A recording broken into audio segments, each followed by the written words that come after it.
Hi, Carole-Ann. Okay, we can start now. Okay. As you can see from this slide, Carole-Ann is co-founder and chief product officer at Sparkling Logic.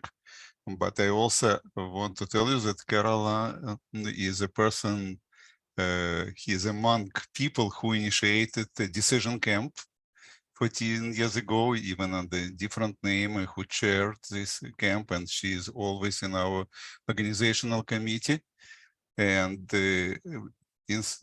besides, Carole-Ann is a person who actually helps their customers using different products to migrate from traditional programming projects to decision management projects, and she got a lot of experience in this area, and she shares this in, if you look on decision management community, solutions for different challenges, she always contributes there.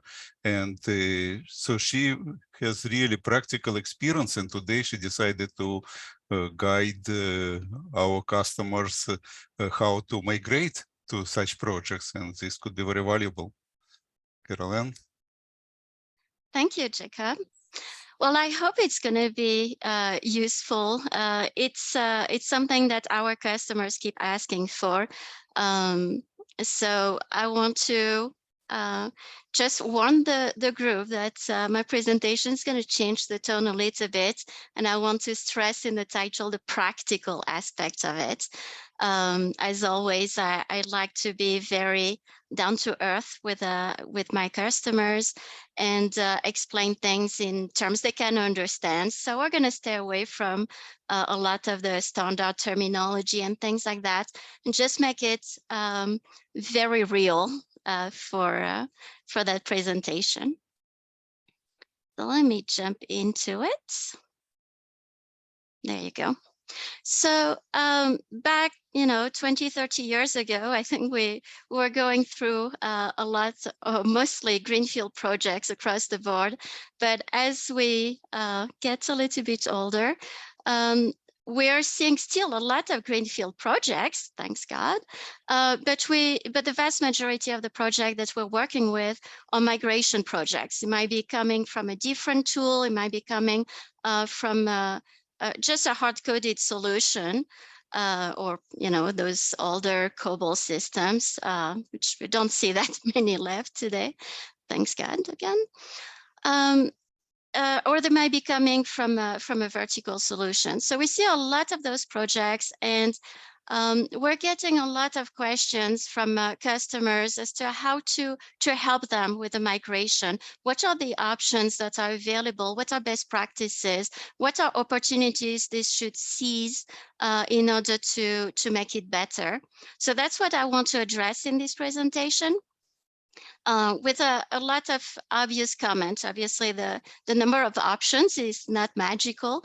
It's back to the type of migration you will do for any projects, but there are some things that are very specific to decision projects, to projects that were using business rules or things like that previously.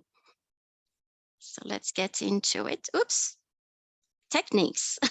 So really the spectrum, as I said, is the same regardless of whether it's a decision project or whether it's any kind of a migration project. You can be fully automated, you can be fully manual, and anything in between.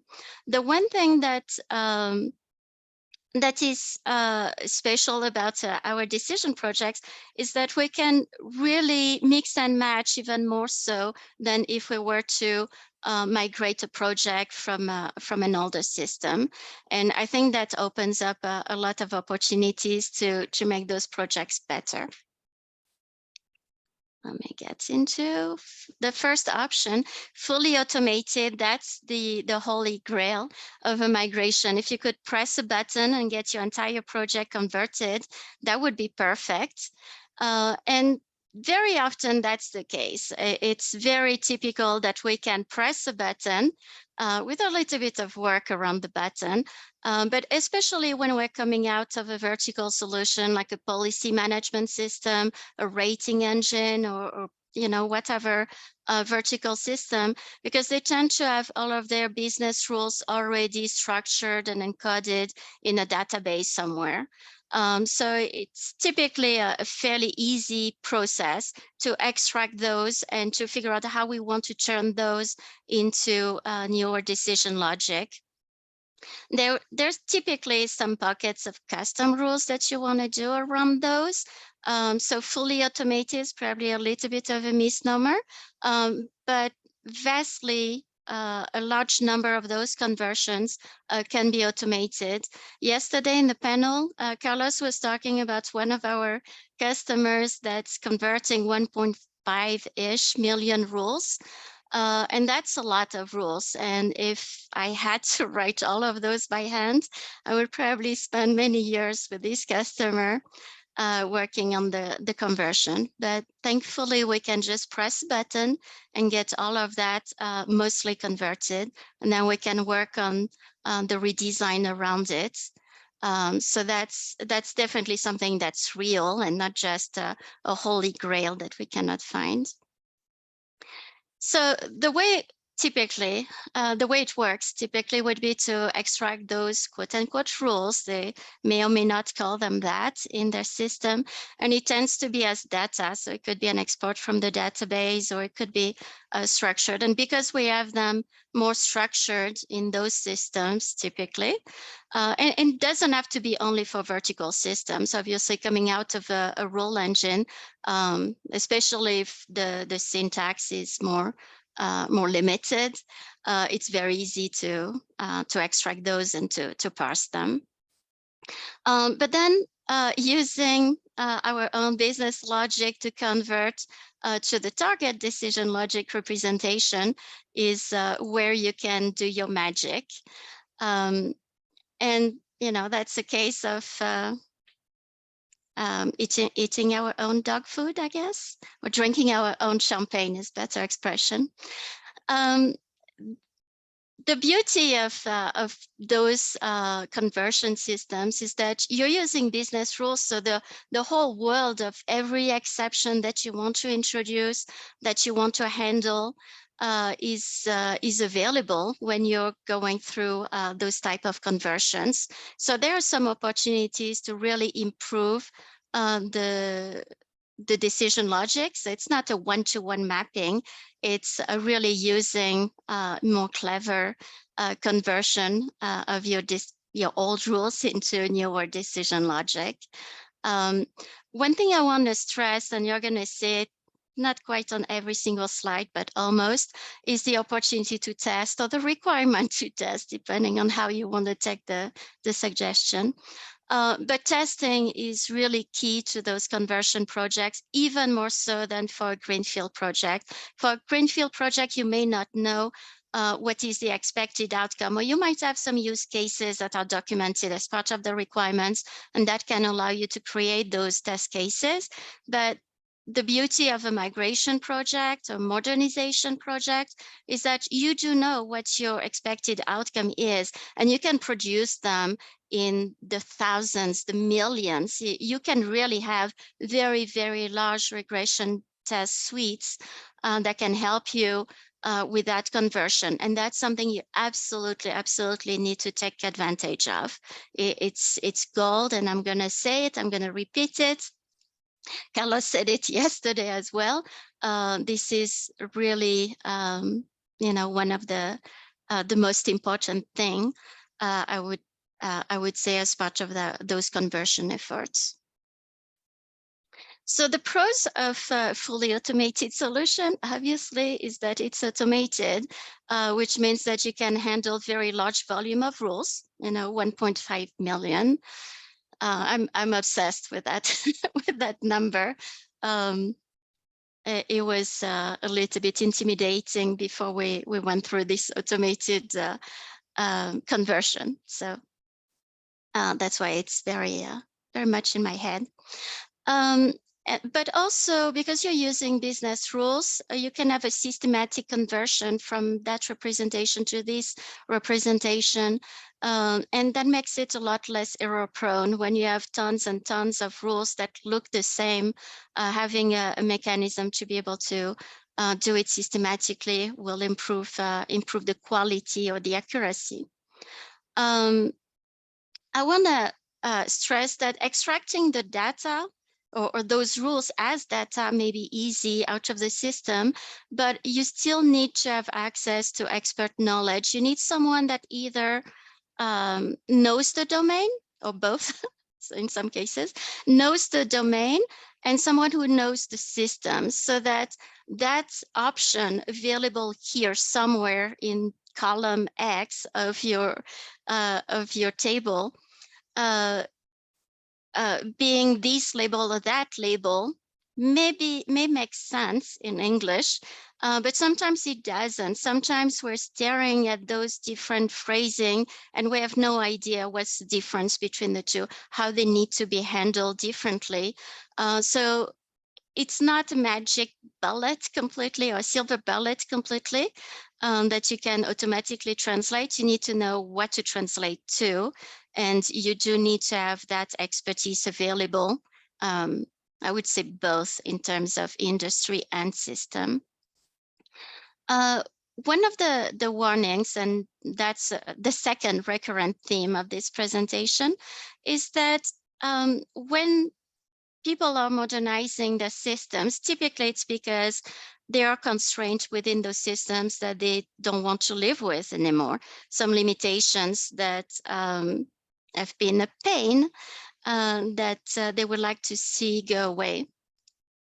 Unfortunately, they had to live with them for a number of years. And all of those things, all of those limitations, all of those constraints turn into band-aids that were implemented outside of the tool, outside of the solution. So it's quite typical that we're being asked to look at a rule flow. I'm not going to name from whom, but then we need to look at Java code behind the scene, because some of it is not anywhere graphically into those rule flows. They are hidden elsewhere, and you need to find them. With a vertical solution, it's even more so likely that there will be some stored procedures you need to look at. There are some other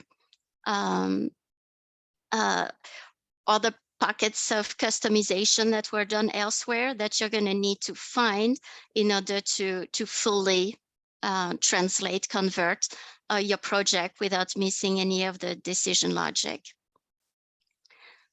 So the next technique will be a rule conversion. Obviously there are lots of things in between or variations, but just going with a big category, what I would name a rule conversion will be to translate rule per rule, especially if you're coming out of another rule engine of a previous generation. All of your rules were organized within packages or packets or rule sets or whatever the terminology was at the time. And you can turn one rule set into one rule set, one rule into one rule. If you had decision tables at the time, can turn a decision table into a new decision table. So more of a systematic conversion, rule per rule, more in an identical way. So typically you still want to take advantage of automation if you can. So start with identifying those pockets of logics that you can fully automate. Typically they will look like a lookup model or decision table or decision tree, something like that you can fully translate from the old form to the new form, whatever conversions you want to introduce here. But then you start doing this rule per rule translation. Obviously you can be more or less literal, but from a lot of projects I've seen, it tends to be more literal, unfortunately. And that's one of the warnings that I want to caution you against. So the pros of going through this rule conversion is that it's a quote unquote mindless exercise, especially when you're doing a literal translation. So you can just take your old rule, copy it into the new system and change the syntax slightly so that it will look like the new system. And because it requires less skills, you can have someone that's more of a junior person doing that work. And it's especially straightforward when you're migrating from a language that is not so expressive into a language that is more expressive. So the more expressiveness in your or expressivity in your language, in your target language, the easier it will be. Obviously, if you have more sophisticated expressions, let's say you want to look at the top 5 transactions in the past year, or your rule is looking at the top 5 transactions in the past year that were for travel, and you want to check the average of those 5 transactions only, not all of them, just those that were in travel in the past year.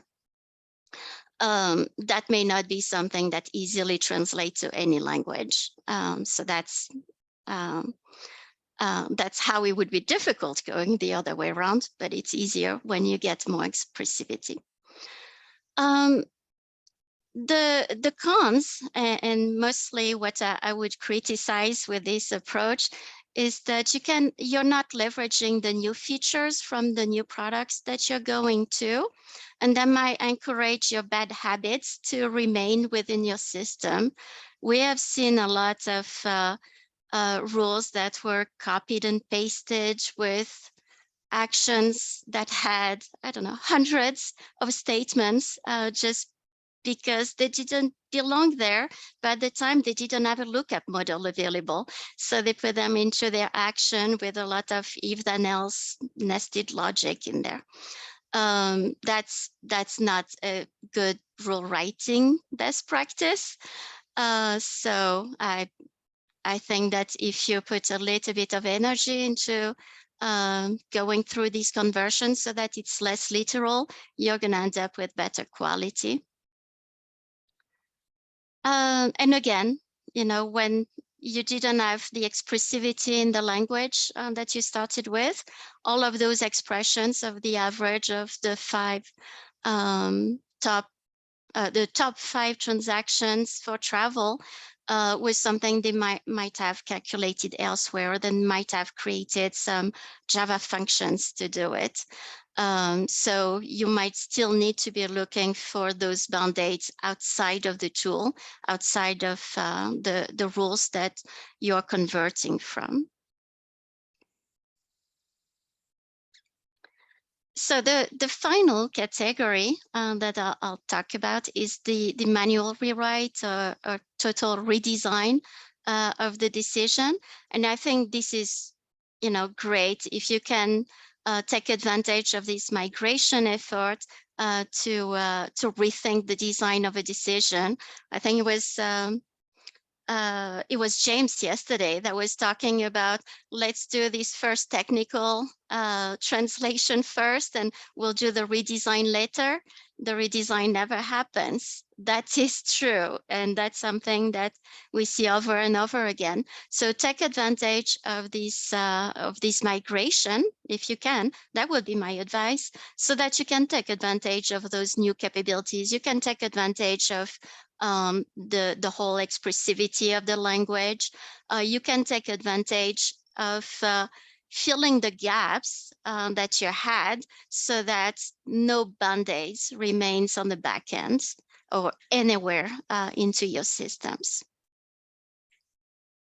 So the rewrite of your business rules will be part of your business rules, of course, but it's not only as part of your business rules, not just in your decision logic. It can be part of your data model, although it would be really easy to take your XML schema, import it, export it. Now it's a JSON schema. That obviously that works, and that's not difficult to do. Any tool, I would assume, is capable of doing that. But the way the XML was structured, the way your data model was structured, or whatever representation it was, whatever format it was, all of that could be rethought a little bit, and especially to match the newer way of data modeling. So typically, I think we see pretty almost systematically a redesign of the data model, and we are very very much in love with data at Sparkling Logic. So obviously, working on the data model is something that we see as being very important. I'll talk about reworking the data itself as well a little later. But some of the obvious objectives of the rewrite will be to simplify the logic that has overgrown over time. We see things that are highly complicated, even though they do have the right data structure, but because of the person who had to write the rule at that point in time and configure the system at that point in time, whatever was in their minds, and not that they made a mistake, but it was easier for them to do it one way, and that doesn't make any sense anymore. And there could have been an easier way of configuring it, even within the expressivity of the language, or of the system that they had. So that is something that we see as an opportunity. Part of that, automated conversion will typically be a place where every time we see this pattern, we transform it back to that new redesign of the business rules that we recommend. And especially spend time with the business analysts that are in charge of the project to understand what are the gaps and limitations of the existing system, so that we can address them. We can design for their comfort for the foreseeable future. Obviously, we're not going to be able to anticipate each and every way the government is going to come up with ways of creating taxes and fees, but they have the expertise. They know where typically things are moving and what are the moving parts that they want to know how to handle easily. So working closely with that team that has the domain expertise is a great way to make life easier for them, or a good starting point at least. So that rewrite will obviously produce the best quality, and obviously will be the most expensive to work on. The best quality because it will take advantage of all of the features that you have in your product, whichever product you're targeting or you're moving into will be will have its own set of features that can be leveraged, and things might translate to something that is a better representation in that target environment. But keep thinking about those business analysts and what is their mindset and what are their daily tasks and what they keep doing over and over again within the system, so that you can really naturally fit, instead of them having to go and make changes in 20 different places for a change they will do many times a month. You want to organize your decision flow in a way that it's easier for them to pinpoint. My changes will go here or they will go there, and I don't have to keep a checklist of 20 points to go and modify along the way. I said it's more expensive to do it this way, but it's truly more expensive upfront. Going forward with the project over the years, you're really reducing the maintenance. So it's just a trade-off. And it does require more skilled workers because whoever is working from the tooling perspective, the consultant that's helping and bringing the technology expertise, will have to really mind meld with the business analyst to understand their domain expertise. So it requires more skill than the rule conversion, but what you get is definitely better quality than when you're going literally rule per rule. My golden rule of decision migration is that the future of decisions lies in the hands of business analysts. I know that for a lot of systems, more technical users have been the ones writing the rules, but that should not be our standard of success.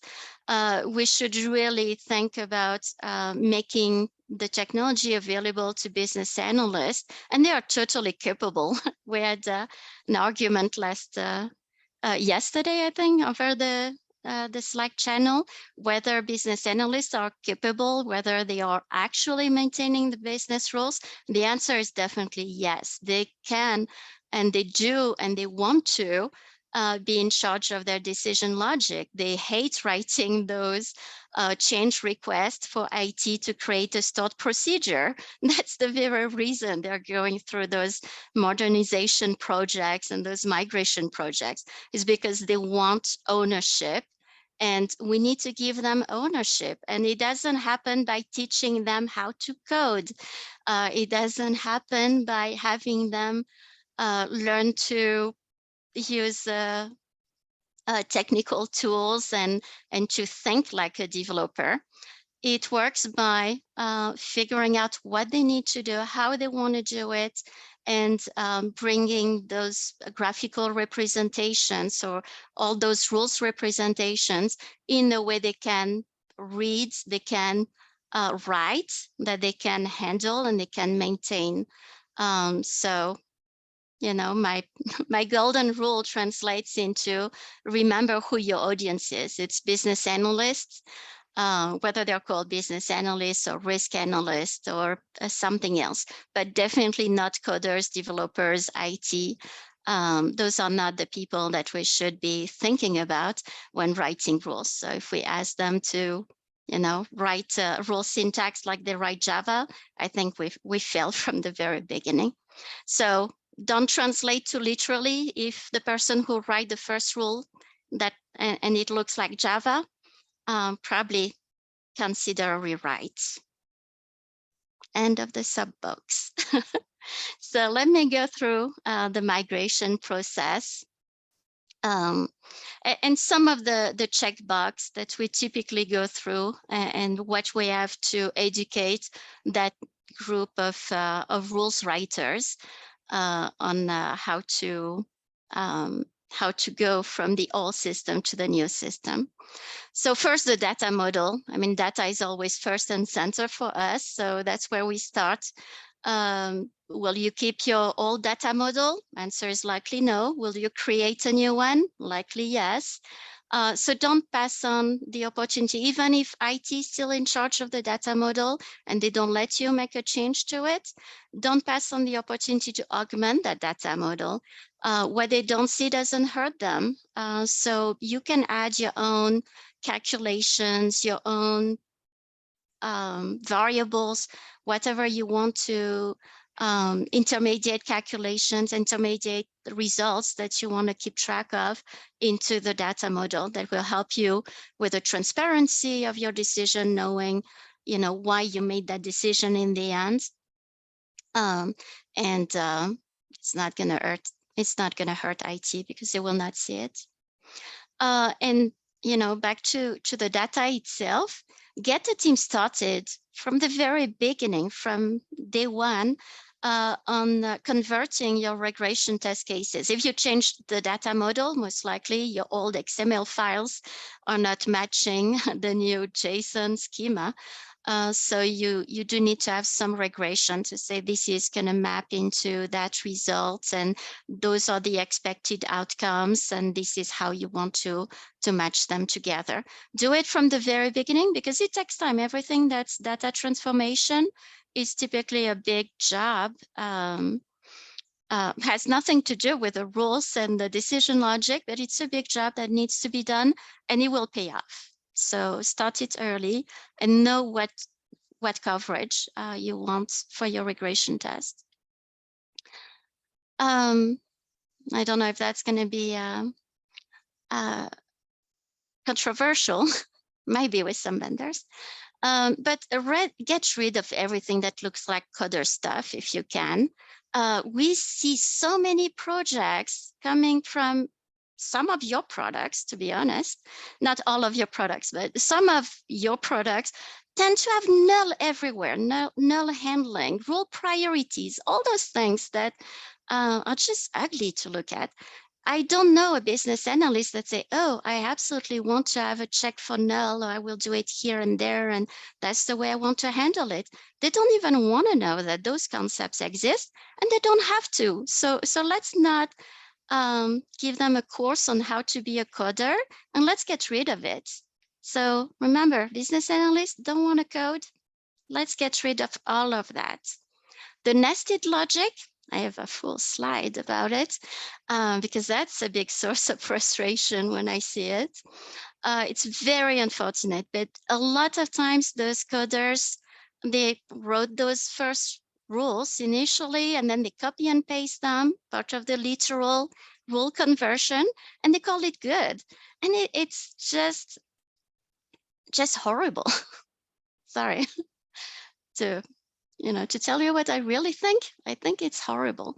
All these nested if then else logic in there. A lot of times I see it around string assembly because they didn't have the ability to handle variables and computations. All of that long stuff is something that might have been okay as part of a Java class, but it's not okay as part of a business rules. They're really not business friendly. They need to be disposed of, and we need to really write rules like rules. So sometimes it will be, translating them one way or another. It's not like there is a single solution for disposing of those, but look for them. And most likely, that's where we find the most errors. There were some horrible things that went into production that were just wrong from a logic perspective. So I blame also their testing at the time on the first iteration. Very similar, we see a lot of helper methods. Those are kind of band-aids that I was referring to. So sometimes complete start procedure that happens before, after, somewhere on the back end around the database, but sometimes it's directly invoked from the decision logic because there was not enough expressivity.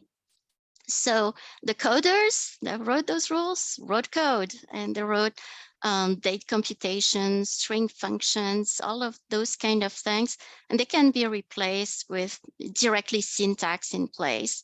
I mean, I don't know, just an age calculation in one of the projects I worked on was just something that I don't even know how the business analyst could look at it and feel happy or understand that it was an age calculation.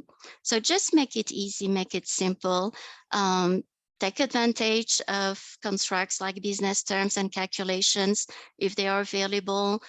Create some local functions, or just leverage the syntax that has become richer than it was 20 years ago. Then you proceed with your migration, whether it's manual, whether it's automated, whether it's a little bit of both. Typically, it's a little bit of both, and we tend to do a lot of both because we want to redesign for the future and then automate so that it will match the redesign. So we tend to do a little bit of both. And remember to keep testing as you go. There's nothing more satisfying than looking at your regression test and you start with a lot of failures, and day after day we get to 100% coverage, 100% pass. It's very satisfying. And then the most painful part is to find and remove the band-aids. Keep calling them band-aids. I was looking for a band-aid little image, but then thinking about my husband and the projects in the house, looks more like duct tape. Now, though my husband's really good at fixing things in the house, but the amount of Band-Aids in the systems that we see can be overwhelming. Worked on a project where I had to go back to remembering all those stored procedures. God, there are so many of them. It's the hardest part because it could be in the code, it could be in the database, in those stored procedures, it could be in the UI where it should not have been, where actual business rules, not presentation rules, should not have been, but they ended up in there for whatever reason. It's the hardest part because you don't know where to look, or there are too many places where to look, and those resources may or may not be available. There are some Band-Aids, we know they happen, but we still don't know where.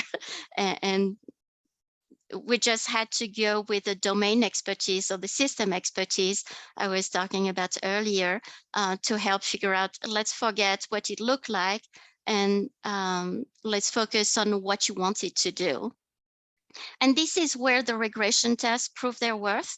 I think this project with 1.5 million rules will never been able to really capture all of the requirements, if not thanks to the regression test. Without the regression test, I think that we would have done, I don't know, maybe 90, 95%, whatever percentage coverage, but not all of them, because, you know, we're all human. Product managers are human, or business analysts are human. And even if they know the requirements, sometimes they didn't even know where it was into the stored procedure and those Band-Aids. But even when they knew the requirements and they were somewhere somewhat visible, just thinking about and remembering to mention each one of them out of 1.5 million different requirements, it is not humanly feasible. So having a test case that would say, oh, here the split is not right, then it will trigger that conversation and we'll be able to uncover the actual requirements. So if I have not said that before, regression tests are fantastic. I know I did. So let's talk about opportunities for a minute. Once again, regression tests. So it's really the gold for those projects. You need to test, and that will allow you to really get to this 100% accuracy of the migration. Otherwise, there may be those very, very subtle nuances that only happen 1 in a million times to be uncovered. You will find all of those lost Band-Aids and lost requirements to be able to really cover everything, and that will accelerate the sign-off, which is always good to have the entire team from IT to the business being all together and all feeling very comfortable and confident that the migration was successful. So test, just as a simple guideline for that. You capture your expected outcome. Remember, step 1 of the process. Capture your regression test, including those expected outcome. Extract them from the legacy system or reproduce them. We do both. Typically, we do have some old production transactions that we want to reprocess, but then we generate new regression tests and we process them through the existing system to make sure we have full coverage. And then create your dashboard for all of the QA flags you want. Maybe you're okay that you're just producing the same premium as you had before, or the same decision and credit limit as you were before, but maybe you want to match more than that. Maybe you want to match reason code per reason code, the order of the reason codes. Maybe you want to match more details. The premium is good, but knowing what will be the split between the buyer and the seller is also something you need to know, and that needs to be accurate for each one of your transactions. And then focus on those field test cases. We use filters on the document groups to very quickly go from 1 million test cases down to 5,000, down to 22, down to 1, down to eventually 0 failed test cases. But if you have to flip through 1 million, that will be a lot. So you want to have a way to quickly identify which one are those failed test cases, so that you can discuss them. And this is where the business analyst can really take ownership of the testing.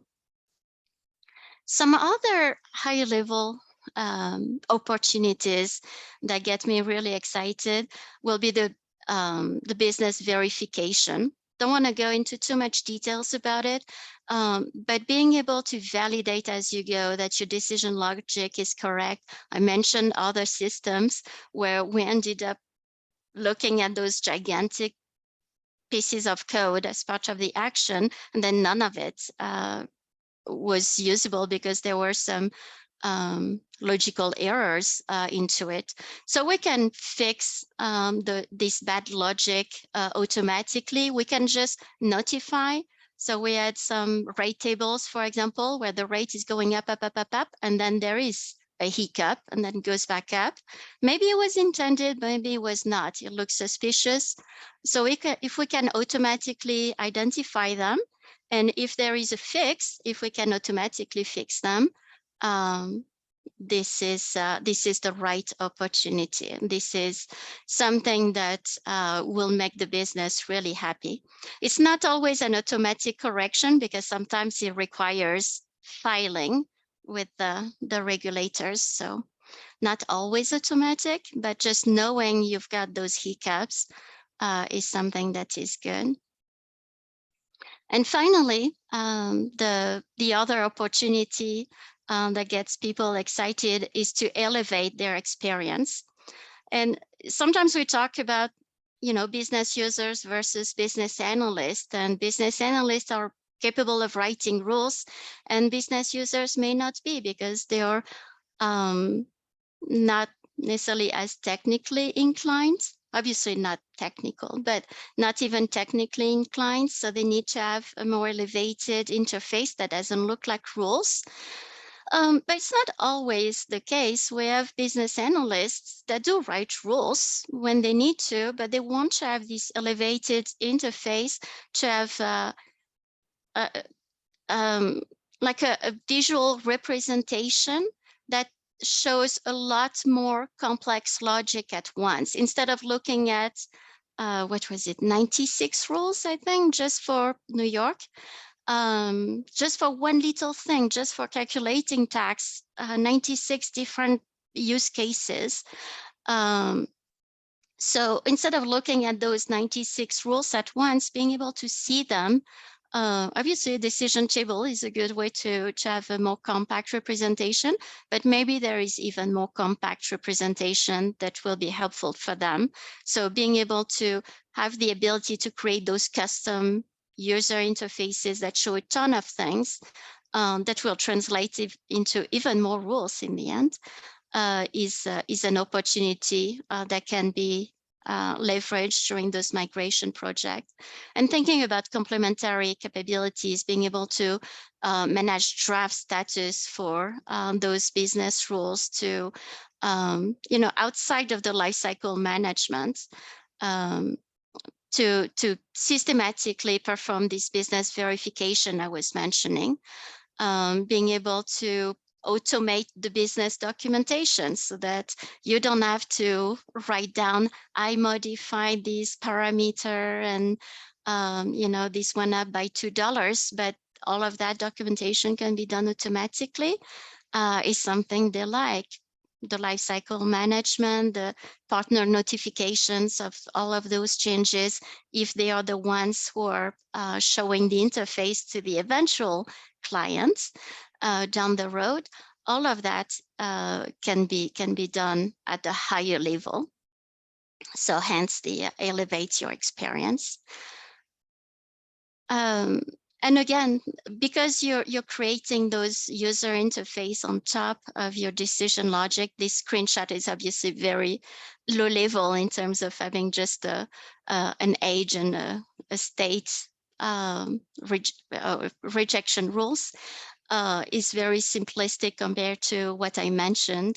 But all of these approach of having a different way to interface should not hurt the business analysts that still want to go and edit the rules as rules and be able to make those modifications directly into the system. So before questions, I have a final slide for the key takeaways. I don't want to scare you and make you feel like a migration project has to be daunting. I worked on many of those. Definitely doing too many, not too many, but I still enjoy doing it. But I work with a US bank, and I was using one product that's present here for credit origination, and they had half dozen different channels not as web versus phone versus something, but different populations or grouping segmentations of the applicants. And the entire project was just a 2-week effort. So it doesn't have, and it was a complete rewrite, taking advantage of structuring things completely differently. So it doesn't have to be daunting, doesn't have to be a big effort. It can be very simple, even though we're talking about still hundreds or thousands of rules. So think also about migration early. All of those capabilities to make it easier because of the expressivity of the language, because of those import capabilities, the regression testing, the business verification, the business apps, all of that is something that when putting together the project and visualizing it and deciding what you want the tools or the tool that you will select to be able to do, think about what is important for your migration. What do you have? What do you not have? And how can you, or where do you want to go is better direction. And invest, again, last time I'm mentioning it, I promise, invest in capturing those regression tests. It would definitely pay off. It's really the closest to a silver bullet for lost Band-Aids into the system.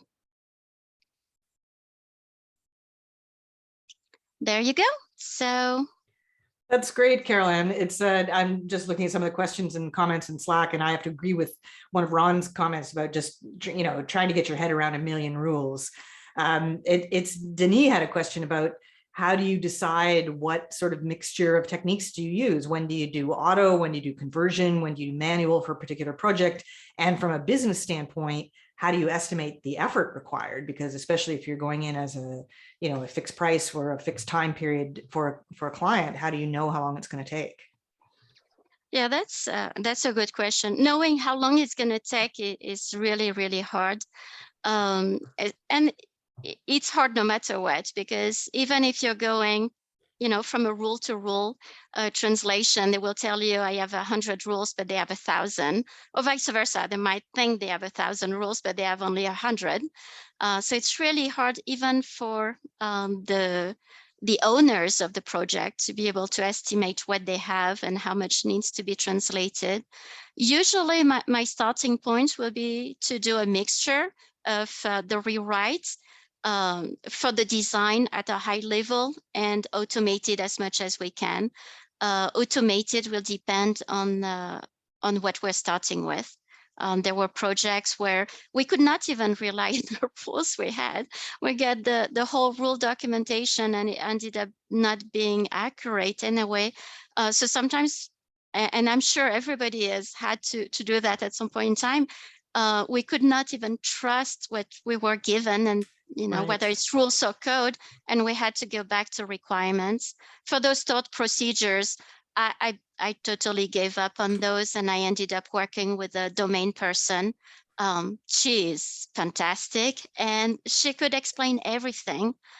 So that was really, the best way to go. So unfortunately, there's no magical answer for that question. It's a part of it is just sort of estimating because you have the experience doing it. And so you kind of have to kind of take a look at it. So Ron was asking about just how do you characterize the rules, calculations, data constraints, inference, process branch point decisions, error handling, other, all of the above. Like how do you sort of box them out so that you even know what you're dealing with? So the way I usually work with the team is not so much in terms of categorization in that sense, but it's more working out of their process. What are the steps that we need to go through? First, we need to validate the data. Okay, well, we can call them, error handling or validation rules. But sometimes it's way more than that. Sometimes it's, validating the data is what is there, but it's also validating that the person is the right person, which means ordering an ID fraud report and making sense of it. So they don't necessarily match the type of rule, but it's more of the tasks that we need to do one after the other in order to produce the results. Right, yes. Romantis is asking about what's the best approach on creating regression tests for legacy systems where you have thousands of rules and you don't necessarily have clear understanding or ownership of those rules, or is there a risk that you're going to miss some things? So when we try not to create a regression test based on the rules, but more based on the inputs. So we want to cover every single location. So all the states, all the cities, if it's relevant. If you have sales taxes, you're going to need to get to the city level to know how to calculate those. So try to cover all of that, and whatever is important, the type of product you're offering, the transaction type, the property type, all of those things might be important input. The team, because of their expertise, they will be the ones that will say, oh, we need to test a price at that level and the price at that level and price at that level for the best coverage. So this is why you rely so much on the business analysts, because they kind of have some of that internalized. Absolutely. Absolutely. I rely on them 100%, and I'm never disappointed. No, that's good. That's good. No, it's great. Like as Ron said, it's just like the scope of the projects are amazing, that you can kind of go in and say, oh yeah, we're going to deal with 1 million or 1.5 million rules. And of course, doing that manually is not even an option. You have to have some automated ways to handle some of that. And they didn't start by telling us they had that many rules. They didn't even know how many rules they had. Right. Yes. It's like, we have some rules. We're not really sure. Yeah, no, that's a challenge. Okay, I'm not seeing any other questions in here. Ron did have a question about if you had any examples of some of the old rules you were converting. I know you've talked about some of them, but do you have any sort of specific examples?